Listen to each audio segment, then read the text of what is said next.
అయితే రిపేర్ చేసుకోరా. నానా కొత్త సైకిల్ తెచ్చావా?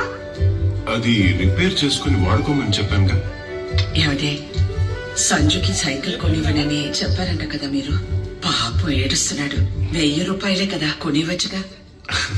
సంజు కన్నా, ఒక వస్తువు రిపేర్ అయితే వెంటనే కొత్తది కొనుక్కోవడం ఫస్ట్ ఆప్షన్ అవ్వకూడదు, లాస్ట్ ఆప్షన్ అవ్వాలి. డబ్బు కొనడం నేర్పిస్తుంది, కష్టం బతకడం నేర్పిస్తుంది. నేర్చుకో.